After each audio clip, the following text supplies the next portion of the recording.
Bom dia, doutor. Muito obrigada por aceitar o convite e conversar com a gente. Dessa vez, a conversa vai ser sobre a DPF, né? A DPF 518 também, e que, de certa forma, não tem como não envolver aí a questão das facções criminosas, né? E queria ver qual que é a opinião do senhor, se o senhor está acompanhando a tramitação dessa ADPF e se a gente realmente pode relacionar, né?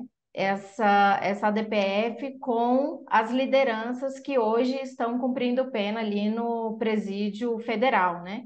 Dia, eu realmente eu estou acompanhando, sim, inclusive junto com o Departamento Penitenciário Federal, que tem expressado para nós também aqui do Ministério Público muita preocupação, né, com a tramitação dessa DPF, né, que na verdade ela está arguindo aí a inconstitucionalidade do fim das visitas íntimas, né?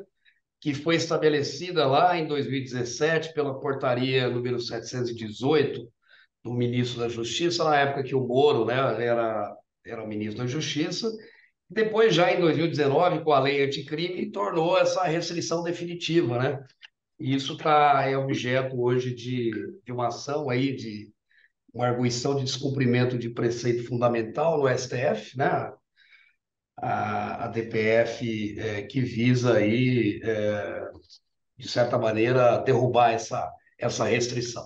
Mas nós estamos acompanhando, sim, com muita preocupação. Uhum. E é possível fazer alguma relação, sobretudo pelo que vocês já viram aí nas penitenciárias de São Paulo, né, quando as grandes lideranças estavam detidas aí, alguma relação com essa visita íntima, com esse contato que os internos têm com a família, com advogados? É possível fazer alguma relação com o aumento de crimes, com a ordem direta que eles acabam usando, né, essas pessoas como intermediário? Assim, é possível a gente fazer essa relação? Olha, sem sombra de dúvidas, né? Primeiro, é preciso a gente informar que essa restrição não se aplica a todos os presidiários do Brasil, né? É apenas para alguns desses detentos, sobretudo aqueles que estão cumprindo pena nas penitenciárias federais de segurança máxima, né? Então, são elementos de extrema periculosidade que os estados não conseguiram, por exemplo, custodiá-los e tiveram que mandar para o sistema penitenciário federal, depois de uma série de requisitos que são observados para poder mandar, né, ingressar um preso dessa natureza nos presídios federais. A gente tem aí, por exemplo, vou falar aqui do estado de São Paulo, né, praticamente 230 mil presos, e pouco mais de uma centena, né, que já foram mandados aí para o sistema penitenciário federal. No caso mesmo, em que nos causa mais preocupação, foi com a remoção da cúpula do PCC para o sistema penitenciário federal. Aqui em São Paulo, o Marcola, por exemplo, e outros 13 integrantes da cúpula já haviam sido condenados aí a 30 anos de reclusão por estar mandando ordens para fora do presídio, das unidades, utilizando aí, inclusive, advogados. Tá? Em 2016, nós tivemos aqui a Operação Etos, que condenou 39 advogados, né? E mais 14 líderes do PCC, inclusive o Marcola. É importante, no caso do sistema penitenciário federal, que se mantenha essa restrição de visitas íntimas. Por que motivo? Porque, como eu disse, são presos de altíssima periculosidade, eles estão no sistema penitenciário federal justamente porque são lideranças de facções criminosas, porque nos estados ordenaram mortes, né, de agentes públicos, rebeliões, grandes crimes, etc. E a questão da visita íntima, ela permite que esses líderes eles consigam passar recados e ordens com maior facilidade e sem ser detectado, né? Normalmente aí essas visitas, que nem sempre, inclusive, são as visitas das lideranças, elas saem com essas ordens até mesmo escondidas, né, ocultas, inseridas dentro da genitália, por exemplo, e acabam levando isso para as ruas. Hoje, como é que funciona? As visitas sociais dos familiares, elas são permitidas, só que elas são através de um vidro, né? E são monitoradas no parlatório, são monitoradas com autorização judicial. Há uma ordem judicial para que essas conversas sejam monitoradas e gravadas. Portanto, é mais difícil que as ordens saiam, né, do sistema penitenciário federal, de uma liderança, para as ruas ou mesmo para outros presídios estaduais. E mesmo assim, né, mesmo com esse rigor e com esse monitoramento, nós temos percebido que ainda assim as ordens têm saído através de advogados e mesmo por visitantes de lideranças presas do sistema federal. Haja vista aí um plano de resgate do Marcola, por exemplo, né, que estava em andamento, lá em Porto Velho, mesmo na Penitenciária Federal de Brasília. Tivemos aí também planos para assassinar agentes penais federais, né? Tivemos operação Sicário agora, então são planos que são detectados, inclusive porque é permitido que nós façamos o monitoramento dessas conversas, né? Então, mesmo que de maneira cifrada, com codificação, eles acabam passando, mas a gente consegue pegar. Agora, com o fim desse tipo de visita, permitindo a visita íntima, né? Onde não se pode, evidentemente, monitorar o contato do preso com o seu familiar, aí a gente abre uma janela de oportunidade para que essas ordens saiam de maneira muito mais eficaz e rápida para o mundo externo, colocando em risco não só o sistema penitenciário federal, mas o sistema penitenciário como um todo, né? Porque são ordens, às vezes, para atingir autoridades, funcionários do sistema em outros estados, né, da federação. Então, se torna uma questão de segurança pública mesmo, né? Porque estamos falando aí de facções que ela, principalmente o PCC ali, que tem atuação não só nacional, mas internacional, né? Exato. Então, o senhor acredita que acaba empoderando ainda mais, assim, essas lideranças que estão cumprindo pena, elas acabam tendo mais controle ali da facção? Sem sombra de dúvidas, né? Veja, nós já tivemos aí vários planos gravíssimos que saíram das penitenciárias federais com todo esse rigor e monitoramento. Eu vou mencionar alguns, né? Nós tivemos em 2016 a morte do agente penal federal Belarmino, né? Em Mossoró. Nós tivemos em 2017 a morte de mais dois agentes penitenciários federais, o Henry e a Melissa em Cascavel, eles estavam ali trabalhando na Unidade Federal de Catanduvas. Tivemos planos aí para tentativa de explosão da sede do DEPEN em Brasília. Tivemos os planos de resgate do Marcola em 2020. Tivemos outros planos para matar agentes em Porto Velho, agora em 2023, novamente, né?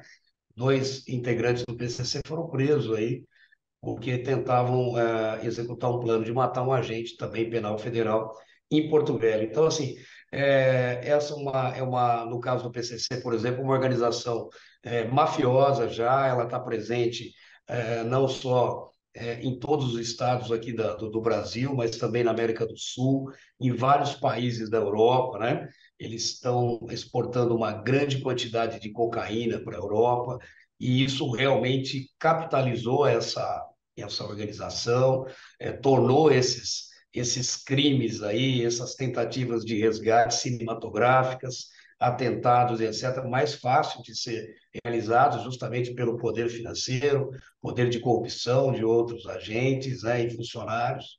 Então, realmente, nós vemos essa situação da possibilidade da volta de visita íntima nas unidades federais com extrema preocupação. É realmente um problema de segurança pública e de defesa nacional. Uhum. E entende-se que esse plano de resgate, sobretudo, ele ainda está em andamento, né? Ainda é algo que está ali em pauta ali, na pauta da facção. O senhor acredita que essa transferência do Marcola para Brasília dificultou, foi estratégica?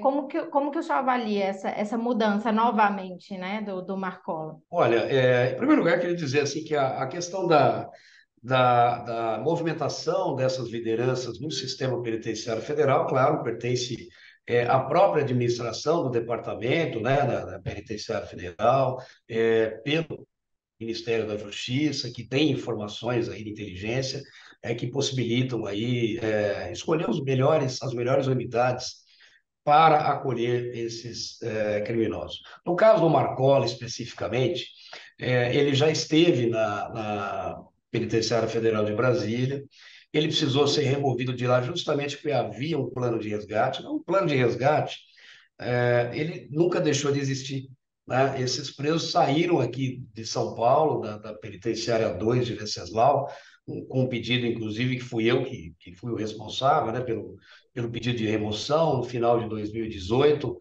A remoção foi no início, em fevereiro de 2019, justamente porque eles seriam resgatados aqui, né, da penitenciária de Presidente Venceslau. Então, o plano, na verdade, ele mudou de endereço, né? Ele mudou de estado, né? Ele mudou aqui do estado de São Paulo de uma unidade estadual para uma unidade federal. Esse plano, nós temos informação de que esse plano ele custou para o Marcola e para outros líderes em torno de 60 milhões de reais, né? Então, como eu disse, eles têm dinheiro suficiente para contratar equipes, né? E eles falam aí equipes é, de Novo Cangaço, essas equipes especializadas em dominação de cidades, em assaltos a banco, né? Para poder fazer esse tipo de resgate. O Marcola, em função disso, ah, numa época em que esteve em Brasília, no início, foi decretado, né, uma garantia da lei e da ordem, né, que é o chamado GLO. Então, o presídio ficou cercado pelas Forças Armadas durante 6 meses. Depois da validade desse decreto, mais um tempo, o Marcola acabou sendo removido para Porto Velho.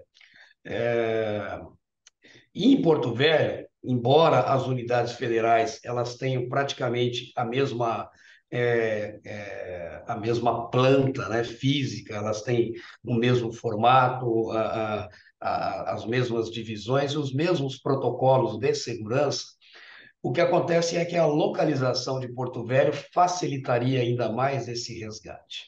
A penitenciária ela fica distante da capital, não é? Vários quilômetros, é praticamente já encravada quase na selva.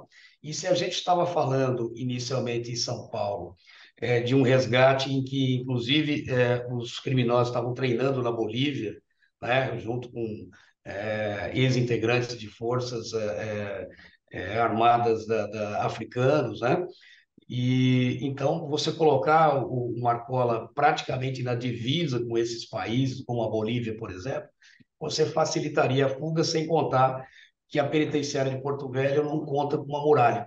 Então, a muralha foi construída na Unidade Federal de Brasília. Eu estive na unidade numa visita de inspeção no dia 31 de janeiro, agora, aliás, isso, 31 de janeiro agora, final de janeiro, e ficou extremamente segura a unidade. É uma muralha com mais de 1 metro de concreto, né, de espessura, que aguentaria aí tiros de ponto .50, por exemplo, aguentaria um choque de um caminhão, e dizem que até mesmo se jogar uma aeronave ali, chocar contra a muralha vai existir. Além do que, ela dispõe também de torres, né, 4 torres blindadas, né, de vigilância e observação, com agentes penitenciários penais ali, federais ali, armados com armas de grosso calibre, fuzis, e todo equipamento que para não permitir que haja uma invasão nessa penitenciária e também não permitir que haja uma fuga, né, do interior da penitenciária. Eu acho que a penitenciária mais segura do país hoje e, portanto, essa nova remoção do Marcola para Brasília, ela vai dificultar, se não impossibilitar qualquer opção de resgate desse preso nessa unidade federal. E com esse plano em andamento e essa urgência, né, principalmente ali do Marcola em ser resgatado, né, estamos falando de uma pessoa que vai cumprir aí pelo menos 300 anos aí de prisão. É possível que com todo esse dinheiro e toda essa influência exista algum lobby do PCC para aprovar essa ADPF, já que também beneficiaria eles? Olha, as informações de inteligência que nós temos aqui em São Paulo e já vimos passado para o DEPEN, é que o PCC, inclusive, teria financiado, né? Eu não digo a DPF em si, mas teria financiado aí pareceres jurídicos para que pudessem aí propiciar não só, né, a arguição dessa DPF, mas também propiciar que se entrasse com ação, por exemplo, atacando também essa portaria em cortes internacionais, né, de defesa dos direitos humanos. Existe ação proposta aí pelo mesmo autor, né, pelo mesmo instituto autor, contra esta portaria que, na verdade, ela restringiria as visitas íntimas. Como eu disse, não é uma restrição para todos os presos. A gente está falando aqui de presos de altíssima periculosidade e já não puderam ficar nos seus estados, nem mesmo em regime de RDD, né? Que é o regime disciplinar diferenciado, como nós temos aqui em São Paulo, em que é um preso por cela, ele também não tem contato, né? Com seus familiares e contato com advogados também, todo ele através de parlatório, né, com vidro. Então, é uma situação assim que ela é específica para alguns casos, como esses presos que estão no sistema penitenciário federal. Se permitir que se faça, né, que se, a volta das visitas íntimas, a gente vai simplesmente diminuir o rigor e a segurança da unidade penitenciária federal e propiciar aí que esses líderes tenham aí as mesmas facilidades que eles tinham nos estados. Então, até acabam, de certa maneira, a razão de mandá-los aí para o sistema penitenciário federal, né? Então, acredito que o Supremo Tribunal Federal deva analisar isso com muito cuidado, entendendo realmente a gravidade da situação, sabendo que é uma situação de excepcionalidade, que vai atingir, não atingirá muitos presos, né? É uma parcela praticamente ínfima dos presos no Brasil, não é para todos os presos, não atinge os estados, por exemplo, não é? Que continuam normal com as visitas íntimas, e precisa realmente ter essa reserva legal para que nós tenhamos aí um sistema penitenciário federal de contenção, né, e que possa evitar que essas ordens entrem e saiam dessas unidades, né, para as ruas ou para os sistemas penitenciários estaduais. Eu queria também fazer uma observação, né, da gravidade, né, desses planos, porque nós não estamos só falando, além de atentados contra a vida e mesmo a morte de servidores, não só federais, como estaduais, enfim. Já tivemos aqui no estado de São Paulo a morte em 2003 do juiz Machado Dias, determinada pelo PCC e pelo Marcola. Hoje, né, o problema maior não é só o plano de resgate do Marcola. Na Operação Anjos da Guarda, né, que foi deflagrada agora em agosto de 2022, numa parceria do DEPEN com a Polícia Federal, ficou claro que eles usavam códigos, né, para transmitir essas ordens. E os códigos, por exemplo, STF e STJ. O código STF era o quê? Uma denominação para o resgate. Então, quando o Marcola dizia se o doutor já está vendo o processo dele no STF, ele queria perguntar em que situação estava, né, caminhando o seu plano de resgate. E quando falava em STJ, eles estão falando de tentativas de ataques, né, contra autoridades não só do sistema penitenciário federal e de sequestro também, que seria o plano B, né? Para poder ou atingir ou atentar contra a vida dessas autoridades, ou mesmo sequestrar, e aí forçar ou a libertação do Marcola ou a devolução dele para o Estado de São Paulo, né? Então, são situações extremamente graves e que saíram do sistema penitenciário federal, essas ordens, mesmo estando monitorados. Agora, veja a situação se nós não tivermos mais nenhum tipo de monitoração, no caso das visitas, né, com os familiares. Visita íntima, você pode ter certeza, porque aqui é comum acontecer em São Paulo, que vão entrar não só em sair ordens, né, no sistema penitenciário federal, mas é possível também, né, que entre drogas e até outro tipo é, de ilícito aí, às vezes até mais perigoso. Então, é possível dizer que já partiu novas ordens para executar autoridades no Brasil? Na verdade, essas ordens elas estavam no mesmo plano, né? Então, é que se verificarem lá com atenção a Operação Anjos da Guarda, vocês vão verificar que havia o plano A e o plano B. Então, o plano A é o resgate do Marcelo, né? E esse resgate, isso na minha opinião, ele estava já, segundo até a própria investigação, praticamente 90% já estava definido para Porto Velho.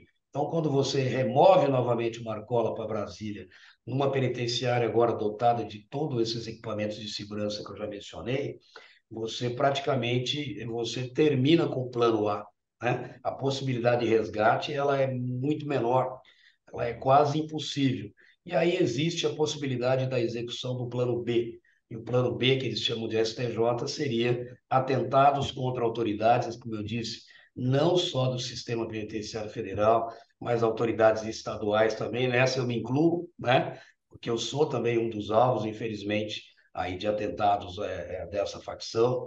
E também ordens de sequestro, né? A gente sabe que seria uma coisa ou outra, o atentado ou então o sequestro contra outras autoridades, justamente para causar uma comoção e tentar forçar a libertação desse preso ou então a devolução dele para o Estado de São Paulo. E essa movimentação toda do PCC demonstra a força e a organização dele, né? O Marcola ele ficou ali poucos meses em Porto Velho e eles já conseguiram reformular e redefinir todo o plano de resgate, né? Mais da metade. Sobretudo Exatamente. ali acompanhando autoridades, eles também têm essa divisão de inteligência, de execução, né? O senhor pode contar um pouco mais sobre como o PCC se organiza, esses núcleos? Sim, o PCC hoje como eu disse, é uma grande empresa mafiosa, né? Eu mesmo passo a classificar o PCC como uma máfia, porque ele já tem uma formação como se fosse uma empresa mesmo, bem dividido em setores, né? Com diretoria, que são as sintonias, né? O setor de advogado, tem o setor de transporte, tem o setor lá da financeiro, enfim, tudo isso muito bem dividido com uma grande empresa multinacional. E ele opera em vários países, portanto, ele tem já essa atuação transnacional. Ele, por exemplo, ele usa códigos de conduta muito rígidos, né? A gente vê aí que se porventura um integrante descumprir uma ordem dessa para resgatar o Marcola, por exemplo, ele pode ser morto, né? É, e e também, né, infiltração nas polícias, nos poderes, mesmo no Poder Judiciário, no Ministério Público, a gente já teve casos, né, de tentativas de infiltração, que é típica de máfias, e, por fim, a lavagem de dinheiro estruturada, né, que a gente já verificou que eles estão aí muito capitalizados, né, com esse tráfico internacional. Para você ter uma ideia, aqui em São Paulo não se cobra mensalidade mais, que era a principal fonte de arrecadação, praticamente, do PCC para custear ônibus, advogados, eles não cobram mais nada, né? Por quê? Porque todo o lucro hoje que vem do tráfico internacional é uma coisa assim enorme, fantástica, e isso nos causa muito problema, né? Então, nessa divisão de setores e divisão de fatores, eles criaram, por exemplo, um setor que eles denominam de sintonia restrita, que são indivíduos, né, de confiança da cúpula, por exemplo, do Marcola e de outros líderes, que estão lá porque eles são criminosos respeitados e conhecidos no mundo do crime, normalmente ladrão de banco, né? Sujeitos que têm aí expertise em manusear armas de grosso calibre e às vezes até treinamento militar mesmo, porque hoje o PCC ele recebeu fora do país, sobretudo no Paraguai, através de mercenários, né, e ex-militares até de outros países, eles receberam treinamento militar. Você pode ver que hoje todos esses roubos aí, que a gente denomina de novo cangaço, ações de novo cangaço, por exemplo, ou de dominação de cidades, a gente vê que esses criminosos, eles agem com treinamento militar, a própria incursão deles, né, nos locais é típico de militar, não quer dizer que são militares que estão praticando esse roubo, mas que esses criminosos tiveram esse tipo de treinamento. Então, esse pessoal da sintonia restrita tem integrantes desse tipo com esse tipo de expertise, de habilidade, né, criminosos altamente perigosos e que só tem uma finalidade esse setor, né, de praticar atentados, sequestros, atentados, resgates. Então, é o setor hoje que estava envolvido na morte dos agentes penitenciários federais em Cascavel, né, dos dois agentes, estava envolvido na morte do agente penitenciário federal em Mossoró, está envolvido nesses planos atuais em Rondônia, né? Tanto no plano de resgate, mas também no plano de assassinato de agentes penitenciários federais, e há outros planos de andamento, evidentemente a gente não vai poder divulgar aqui, né, que estão sob investigação, mas isso causa muita preocupação, né, por parte do Ministério Público e tenho certeza também da Secretaria Nacional de Políticas Penais, né, que é o antigo DPI. Tá? É uma situação bastante grave. Então hoje o sistema penitenciário federal ele é crucial, né, para manter essa situação sob controle, né? Sem sombra de dúvidas, né? Veja, o Estado de São Paulo demorou praticamente mais de 15 anos para poder mandar essas lideranças para o sistema penitenciário federal. Né? Eu estou tentando aí fazer essas remoções desde 2006. Né? Na verdade, são praticamente 17 anos aí, 16 anos que a gente está, 16 para 17 anos, tentando remover o Marcola do sistema penitenciário federal. Sempre houve uma relutância do Estado de São Paulo, com medo, inclusive, de novos ataques, né, e retaliações, como em 2006. A gente tinha certeza que isso não ocorreria, porque o trabalho de inteligência foi muito bem feito para propiciar essa remoção, e o que a gente pretendia era isolar essa liderança, fazer que eles perdessem o contato com seus liderados, né, no Estado de São Paulo.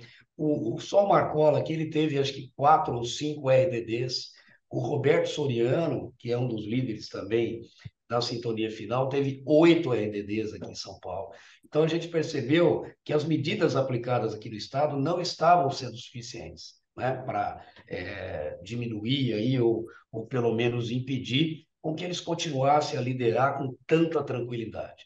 Então, por isso que foi escolhido o Sistema Penitenciário Federal, pelo rigor, né, pela disciplina, pelos protocolos de segurança, pela questão, inclusive, de não ter essa visita íntima, que para eles é tão caro, e não é tão caro por conta da saudade dos seus familiares. Eles usam isso, na verdade, para poder se comunicar com criminosos. Né? Essa é a questão. A visita eles continuam obtendo. Então, eu reputo que não é uma portaria ou não é a lei anticrime, não atinge, vamos imaginar, 99% do sistema penitenciário do país. Né? Menos de 1%, mas bem menos de 1%, seriam os atingidos, que são apenas aqueles que estão temporariamente cumprindo pena no sistema penitenciário federal. Porque a cada 2 anos é reavaliado a necessidade desse indivíduo permanecer no sistema federal. Se cessou a periculosidade, eles retornam para os estados. Aqui, no caso de São Paulo, vários dos que eu mandei, né, que foram 22 em 2019, já retornaram. Aqueles que eventualmente estão aí atentando contra a vida de outros, tentando ser resgatados, permanecem lá. Então é preciso que se tenha isso bem claro, Não é porque algo senão pode permanente, né? não, e pode-se também entender que nós pretendemos acabar com as visitas íntimas no sistema penitenciário todo do país, e não é verdade, né? A lei só está prevendo isso para o sistema penitenciário federal, que são 5 unidades, né? E que não tem aí, o sistema todo não tem nem 1.000 presos. Pra você ter uma ideia, né? Se o Brasil tiver 500 mil, 400 mil presos, nós estamos falando de menos de 1.000 presos. Acho que são menos de 800 no total. Então, e temporários, né? Porque a cada 2 anos se renova ou não essa possibilidade. Conversamos com o Dr. Lincoln Gaquia. Muito obrigada, Dr. Lincoln. Até a próxima.